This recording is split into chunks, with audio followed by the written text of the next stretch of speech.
великой победы. Ура!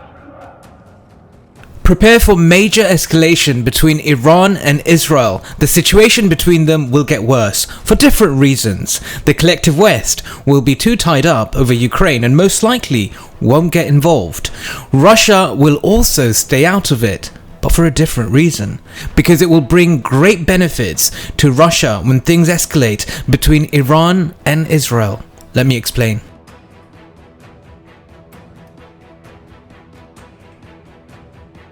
Israel, the Zio-apartheid entity, is at war with Syria, and recently Israel nearly entered into a dialogue with Assad, but only to threaten him with an airstrike on his personal residence in case of an increase in Iranian influence in Syria. And as a warning of bombing the Syrian territory, aiming at units of either the IRGC or Hezbollah. Israel is also thinking about making moves in Lebanon, and the reason for that is they are in a dispute over oil and gas, each side claiming territory for themselves. If you ask me, all of it belongs to Lebanon and Palestine. But anyway, the US State Department emissary Amos Hochstein is trying to resolve the dispute. Israeli fighters recently simulated an attack on Lebanon, and they were spotted near Tyre and Nakura in the traditional zones of Hezbollah. So all this tells us is there's something going on. Israel is ready to do something major in the region. But of course Hezbollah won't sit there and do matham. In response to the Israeli simulated attacks on Lebanon, the Secretary General of Hezbollah, Syed Nasrallah, promised at all levels to prevent the Israelis from extracting oil and gas from the disputed territory. And I did upload a video on the matter. The Israelis want to sell energy via Turkey. Our friend Sultan Erdogan endorses the idea. ومحور المقاومة الذي فهم الأمريكي والإسرائيلي ودول المنطقة المحرضة على الحرب فهم رسالة واضحة، وأنا أعيدها وأكررها للآن وللماضي وللمستقبل: الحرب على إيران يعني حرب على كل محور المقاومة. الحرب على الجمهورية الإسلامية يعني كل المنطقة ستشتعل. Iran, which supports Hezbollah, isn't sitting idly either. According to Bennett, the Prime Minister of the apartheid entity, Hezbollah is trying to damage Israeli facilities in Turkey and to avenge the murder of an IRGC official. And allegedly, according to Israel, the Iranians have developed a plan to attack Israeli tourists in Istanbul.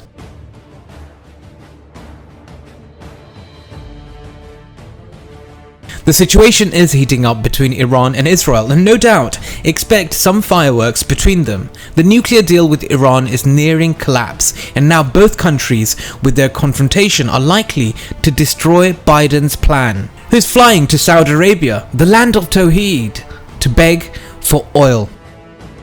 The Western world obviously aren't stupid. They know what's going on and things will get worse for them. They know it. That's why the US made the biggest interest rate rise in almost 30 years.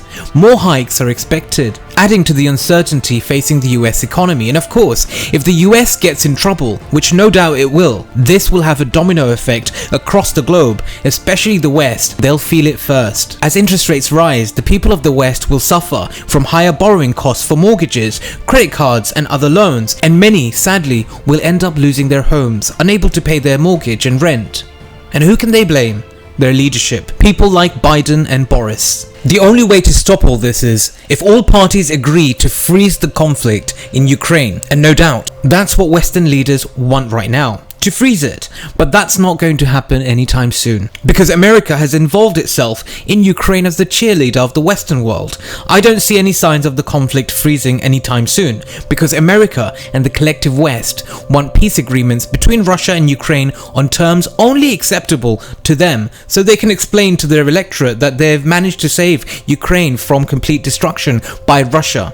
And that's not going to happen. America and the collective West aren't ready to admit defeat. Although it's easier to freeze the conflict and declare that there are no final losers in the battle and go for a complete freeze. But of course Russia isn't looking to freeze. Russia wants to win. Escalation between Israel and Iran will happen. Things will get real bad in the region, and all of it will play into the hands of Russia.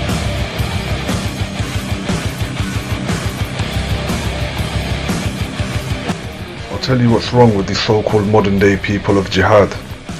They come with the textbook methodology of making takfir of the ruler based on not ruling by the religion of Allah, yeah, and then they apply that to everything, then they have ghulu in a certain part of the religion where all they focus on is what makes a Muslim a kafir, and fighting combined with looking at the suffering of the ummah and them actually blaming the ummah for the suffering of the ummah with regards to neglecting them and not helping them, thinking they have a solution to change big world problems.